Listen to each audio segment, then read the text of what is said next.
morning, everyone, and welcome to the State Department. The United States is very pleased to be hosting this strategic dialogue with our friends from Kuwait. We welcome Foreign Minister Al-Khaled, Deputy Foreign Minister Al-Jawrah, Ambassador Al-Sabah, and the entirety of the Kuwaiti delegation. Thank you for being here. Thank you for traveling here.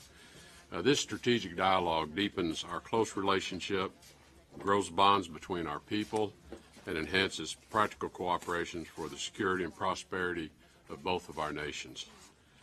President Trump and I had a very productive meeting at the White House with His Highness the Emir yesterday. The President reaffirmed our friendship and discussed a number of shared objectives in the region. As a concrete demonstration of our close relationship and partnership, we have agreed to a number of initiatives that will deepen the ties between the U.S. and Kuwait. Our governments have agreed to enhance Kuwait's military capabilities, the next steps of which will be the provision of FA-18s. FBI Director Wray and Minister of Interior Al-Khaled signed a counterterrorism information sharing arrangement which will strengthen our fight against terrorism. Customs and Border Patrol and the Kuwait Directorate General of Customs also signed an agreement today to share customs information, which will also be very important in those efforts. The U.S. and Kuwait are signing two more memorandum of understanding today. The first is an education MOU between the Department of State and Kuwait's Ministries of Education and of Higher Education. This MOU will help prepare Kuwaiti students to study in the United States and encourages relations between U.S. and Kuwaiti institutions of higher education. We've also finalized an MOU between the Department of Commerce, Select USA, and Kuwait Direct Investment Promotion Authority to encourage additional bilateral investments in both countries. We recognize His Highness the Emir's leadership and continue to support Kuwait's efforts to help bring about a settlement to the GCC dispute, including Egypt. The United States and Kuwait both recognize the importance of GCC unity to meet the challenges of the region that we all face together, not the least of which are the threats from Iran. We appreciate that Kuwait hosts U.S. military facilities and makes significant contributions to America's initiatives directed at Kuwaiti and regional security. We are pleased we are increasing our security cooperation and our information sharing to prevent the threats we both face. The United States also has a deep appreciation for Kuwait's leadership on humanitarian commitments, which help stabilize the region. In recent years, Kuwait has provided more than $9 billion in humanitarian support in Syria, Iraq, Jordan, and Lebanon. Kuwait is the second largest single-country donor to these efforts worldwide after the United States. And lastly, we thank the large Kuwaiti delegation for their hard and diligent work with our teams to advance the bilateral agenda. We look forward to implementing the new agreements and strengthening our partnership for years to come, and we certainly look forward to a very productive session this morning. I now invite the Foreign Minister for his remarks. Thank you.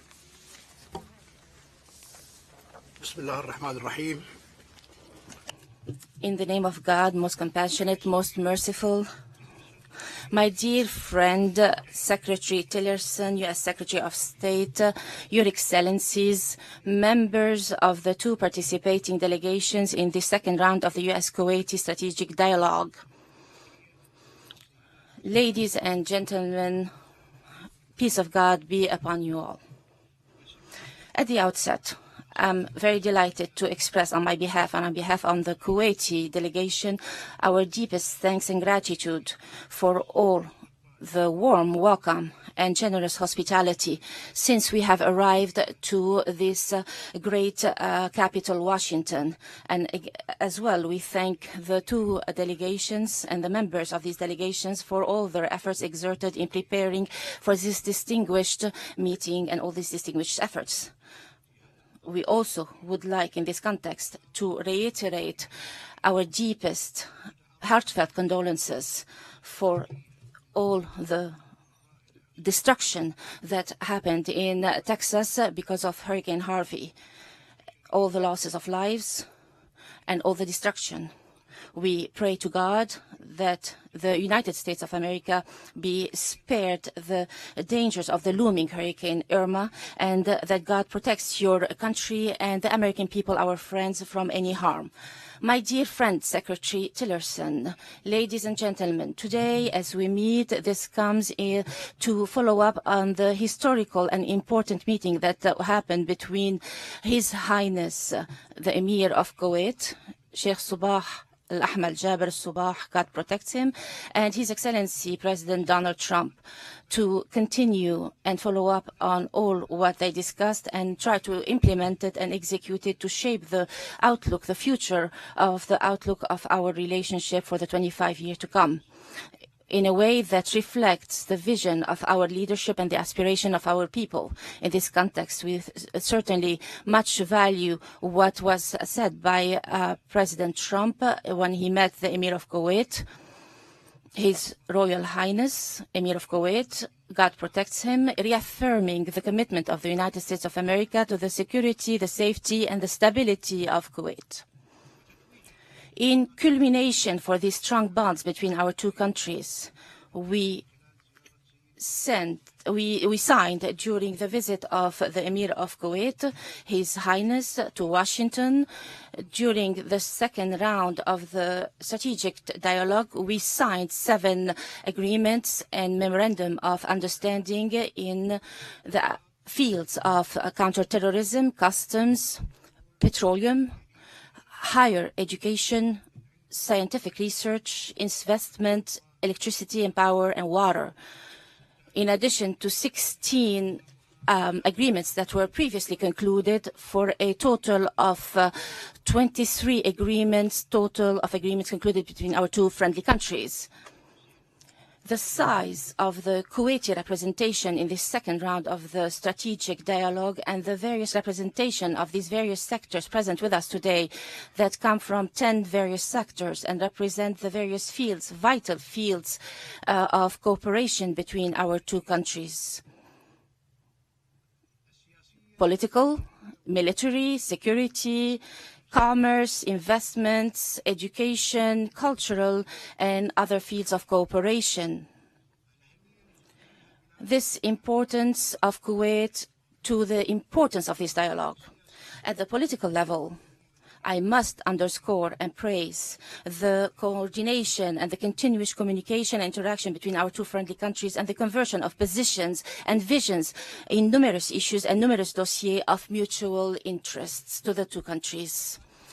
At the military level, Kuwait supports and provides facilities to the U.S. armed forces, the U.S. military that works within the global coalition to fight and combat the so-called Daesh, ISIS, the so-called ISIS. And while we assert as well the importance of the defense agreement between our two countries that was concluded back in 1991. In this context, we certainly value and continuously praise the historical and leadership role of your country in leading the international community and the global coalition to liberate Kuwait from the evil of the Iraqi aggression. And we certainly value the sacrifices of our soldiers and your soldiers, the brave soldiers on both Kuwaitis and Americans, to restore legitimacy and to restore the right of the Kuwaiti people. And yesterday at the security level as well, we signed the arrangement HSPD 6 to fight terrorism and share information in that context, and also to have cooperation to address the security holes in Kuwait International Airport. We have reached an advanced level of cooperation, and we also continue the implementation of the security arrangements in the passenger terminals at Kuwait International Airport, and to also create an office for American Customs and American Border Security, and also focusing on cybersecurity as one of the major topics of our cooperation in this next phase. At the economic and investment level, yesterday, Wednesday, we held there was the economic forum that was favorably and widely received, with the participation of the Deputy Prime Minister and Minister of Finance from our side, and the Commerce Secretary from the U.S. side, and in presence and participation of a number of the participants from the Kuwaiti and American business communities, to discuss the opportunities for mutual investment, and to also we look forward to hosting this forum next year in Kuwait. Our volume of investments, Kuwaiti investments in the U.S. has reached more than $400 billion in various sectors. With regard to the volume of the commerce and trade between our two countries, until the mid of this year has reached $4 billion. Kuwait further looks forward to incrementing and increasing this volume in the future.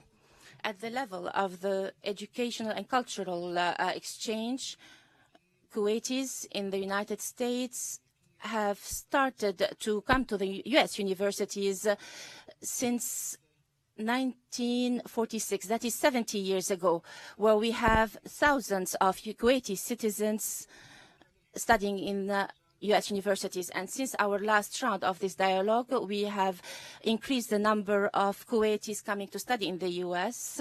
In this context, we affirm our aspiration to increase the number of Kuwaiti students studying in U.S. colleges that has reached currently 15,000 female and male students.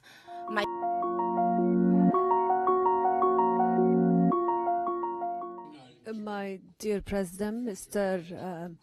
President Donald Trump, Your Excellencies and Highnesses, ladies and gentlemen, I'm delighted and my delegation to be here today in Washington, this great city, in response to the invitation that His Excellency, my friend, President Trump, has extended to me. I would like at the outset to reaffirm and send once again our condolences to the President and the people, the American people, about the victims of Harvey hurricane that hit Texas. And we are deeply affected by the human losses and the huge destruction in public facilities and property. I pray to God Almighty that He would make this the coming hurricane that is about to hit Florida, for it to be a harbinger of goodness, not evil. I wish and hope that the losses would not be harmful to the American people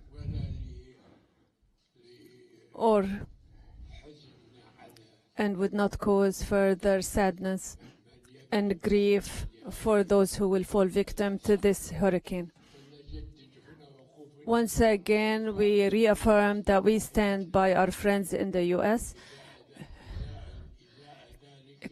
in fighting and confronting this issue. We have held deep and comprehensive discussions that reflect the depth of our bilateral and historic relationship and advanced relationships in all levels, at the political, economic, and military and security levels, in order to serve the mutual interests of our two countries and people. I here would like to commend the commitment that we have sensed here on the part of the U.S. about the security of the state of Kuwait. And within the framework of these relations, we remember with great gratitude the great role that the U.S. played when it assumed the leadership of the international coalition that liberated my country from the throes of the invading Iraqi forces and restored its freedom and this memory will remain forever in the minds of the Kuwaiti people.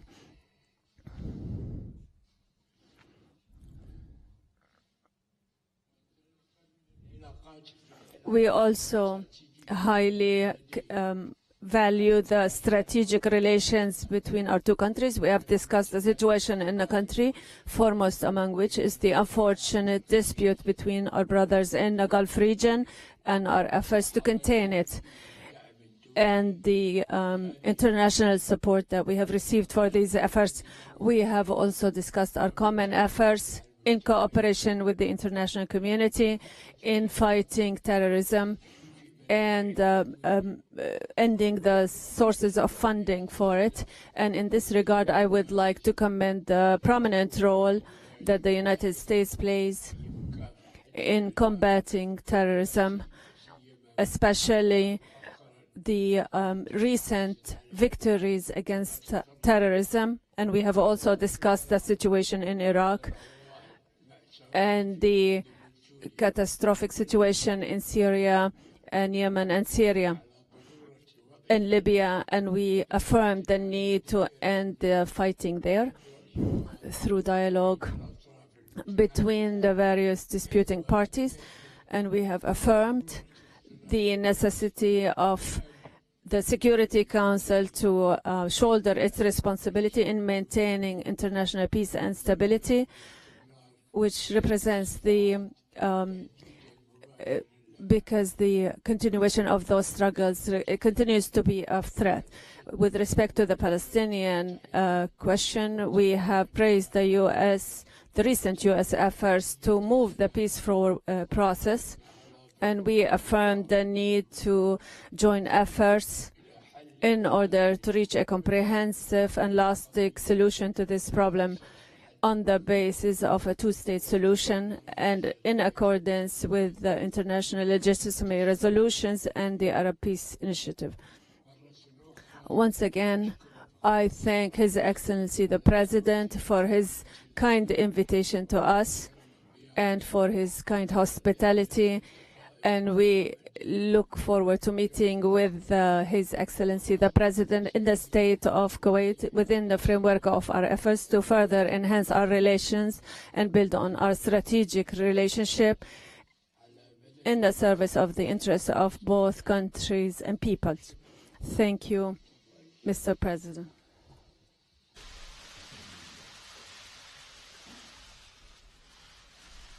Thanks. Mr. President, on the question of North Korea, the country feels that a crisis is coming.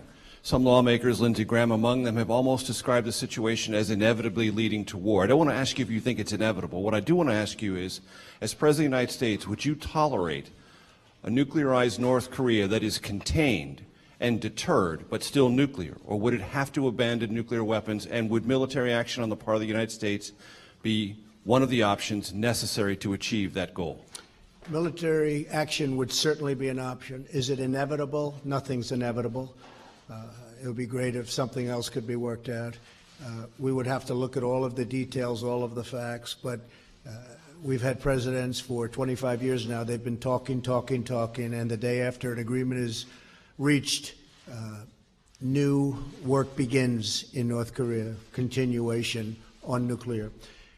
So I would prefer not going the route of the military, but it's something certainly that could happen. Our military has never been stronger. We are in a position now, and you know the new orders, you see the numbers just like I see the new numbers. It's been tens of billions of dollars more in investment, and each day new equipment is delivered, new and beautiful equipment, the best in the world, the best anywhere in the world by far. Hopefully we're not going to have to use it on North Korea. If we do use it on North Korea, it will be a very sad day for North Korea. Do you have a question for the Emir? Follow-up, is it acceptable for you as president for North Korea to be nuclearized but contained and deterred? Is that a strategy we're going to see what it is? I don't negotiate with you. No, I'm not negotiating with you. Maybe we'll have a chance to negotiate with somebody else, but I don't put my negotiations on the table, unlike past administrations. I don't talk about them. But I can tell you that North Korea is behaving badly, and it's got to stop. Okay? A question for the Emir? Your Excellency, you mentioned in a general sense the situation with Qatar. How optimistic are you about it being resolved, and what role would you like the President of the United States to play in achieving a resolution?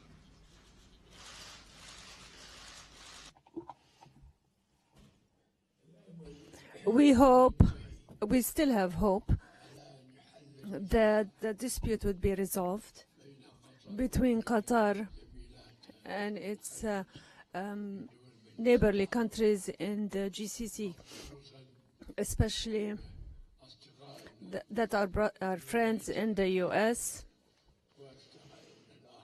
and our other friends are assisting us in resolving this issue. I am optimistic that the solution will come in a very near future, God willing. هل تؤيدون دور الوساطة؟ Do you support the Kuwaiti mediation role between Qatar and the four countries, and do you support the holding of a conference that will include all parties in Kuwait? Thank you. Well, I do appreciate and respect the mediation. I would be willing to be the mediator. I was telling the Emir before that if I can help between UAE and Saudi Arabia, where I have a very great relationship. I spoke with the king yesterday, King Solomon, who's a friend of mine, and we spoke on unrelated subjects, but we had a long conversation. If I can help mediate between Qatar and, in particular, the UAE and Saudi Arabia, I would be willing to do so. And I think you'd have a deal worked out very quickly. I think it's something that's going to get solved fairly easily. Kuwait has been really the leader of getting it solved, and we appreciate that very much. But I do believe that we'll solve it. If we don't solve it, I will be a mediator right here in the White House. We'll come together very quickly. I think we'll have something solved. Mr. Emir, in light of the regional conditions in the region, has there been an assertion on the role of the U.S. commitment to the security of the state of Kuwait? Thank you. Thank you. And you have heard now what His Excellency the President has said about the relations between Kuwait and the U.S. and its assertion of its commitment to the security of Kuwait. And this is not something new. And don't forget that the United States has managed with its other allies. When Kuwait was occupied, it liberated Kuwait from Iraq within a few months. And this is something that the Kuwaiti people remember very well, and everybody also. And we here thank the United States and the American people for that. You dispatches a team to Israel and Palestine, and you're about to meet the leaders of both countries in the UN soon. Do we expect a new American initiative to move the process forward? And if I may, sir, the UN has just published a report about Syria's Assad regime using chemical weapons. They said that basically use it more than two dozen times. Does that mean that President Assad is immune now from any prosecution? And what can you do to stop the further use of chemical weapons? Thank you.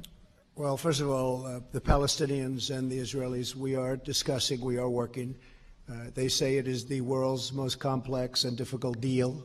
You know that. But it is something that could happen. I believe that the relationships that we have with both can help. It's an event that's just never taken place. Sometimes people think they're close and it never happens, or it never happens successfully. I think we have a chance of doing it. I think the Palestinians would like to see it happen. I think the Israelis would like to see it happen. And usually when you have two groups that would like to see something happen, good things can happen. So I think there is a chance that there could be peace. But again, I say that a little bit reluctantly. We're going to give it our best. We have tremendous talent working on that particular transaction. As you know, David Friedman, the ambassador, is very much involved. We have a great group of people. We'll see what happens. As far as the chemical weapons, I find it hard to believe that after what we did the last time, that Assad would do that again. I haven't heard what you just said, but I find that a little bit difficult to believe. But nothing would change. We would be extremely upset if he was using chemical weapons. As far as Syria is concerned, we have very little to do with Syria other than killing ISIS. What we do is we kill ISIS. And we have succeeded in that respect. We have done better in 8 months of my presidency than the previous 8 years against ISIS. So ISIS is rapidly disappearing, as you know, and that's because of our great military. The military has been absolutely incredible in terms of what they've done with ISIS in Iraq and in Syria. All the parties are holding on to their own positions with respect to Qatar. Where do you see a breakthrough in this dispute? Do you see any indications to make us believe that this crisis will come to an end? The hope has not ended yet. I would like to affirm that Qatar is ready to meet all the demands that were put, the 13 demands that were presented, and is ready to sit at the table to negotiate and to discuss with us all everything related to the dispute between the parties, the Gulf parties. As you know, we have 13 demands that were presented, and we know that not all of these 13 demands are acceptable. But if we were to sit down together and discuss these 13 demands, and we have indeed accepted them, and Qatar has accepted them, we would be able to resolve all 13 demands, all the issues and points that harm and relate to the dispute between the countries of the region, and anything that harms the interest of our other friends. Thank you. Your Highness, I'm Said from Al Jazeera. Mr. President, we talk about Kuwaiti mediation and supporting Kuwaiti mediation. Are the tracks and a meeting that happened in Kuwait which receive U.S. and international support? Is there in reality something clear and a breakthrough that has been accomplished in this crisis? Are we about to see at the beginning of a breakthrough, or Your Highness, are the issues so complicated? We talked about a deep discussion about all the issues. What is the real issue and complicated issue at the heart of this dispute? We would like to find some information. Where is the problem here, so that we can solve it? Thank you. First of all, I would like to say there is no problem that cannot be resolved. True, it's complicated, but when we meet at around one table, and now we have an affirmation from the country